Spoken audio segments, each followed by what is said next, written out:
ভাই 50 মাংসতে ক কেজি আদা লাগে দাও তো। বাবা জুতা আছে নাকি তুমি 50 মাংসতে আবার ক কেজি আদা লাগবে মানে? আমাকে তো বাড়ি থেকে পাঠালো যে 50 মাংসতে ক কেজি আদা লাগবে তা নিয়ে এসো গা। 50 মাংস এবার আদা লাগে নাকি এর? কে বলেছে কে? আমার বাড়িতে পাঠালো 50 মাংস নিয়ে গেল সকালবেলায়, আমাকে বলে রোদ গরমের সময় মাথাটা গরম করো না, পালাবে থেকে ক কেজি আদা লাগবে আমি কি করে জানবো? তুমি বলো ক কেজি আদা লাগবে। তা আমি জানলি তো তোমাকে বলি দিলাম যে আমাকে আদা দাও, তাহলে তোমাকে জিজ্ঞাসা করতে বলেছে, ওই জন্য তোমাকে জিজ্ঞাসা করছি। কে বলেছে কে? বাড়িতে বললো যে 50 মাংস নিচ্ছে, এবার ক কেজি আদা লাগবে হিসাব করে এসো গা। কি ব্যাপার, তো রোদ গরমের সময় জ্বালাইতে আসছে তাহলে মানুষকে। কেন জ্বালাইছি না তো? ওইদিকে যাও কোন দিকে যাবো?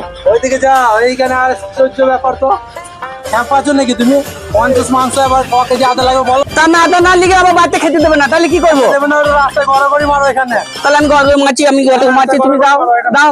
আদা না দিলে আমি যাবো না, আদা যাবো না। তুমি আদার দোকান করেছো, তুমি হিসাব করতে পারো না? বেশ ঠিক আছে।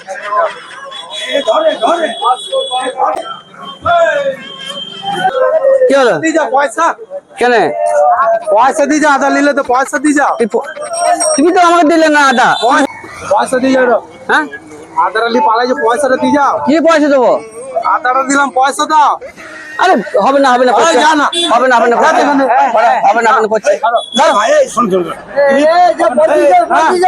না, হবে না।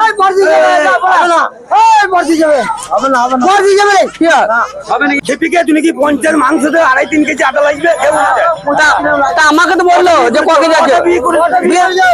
না, না, বাড়িতে মারবে না, আদা দাও, আদা দাও। দিয়ে দে আরে দিয়ে দে আমি আবার আসবো। হ্যাঁ, আসবে, পরে আসবে, যাও।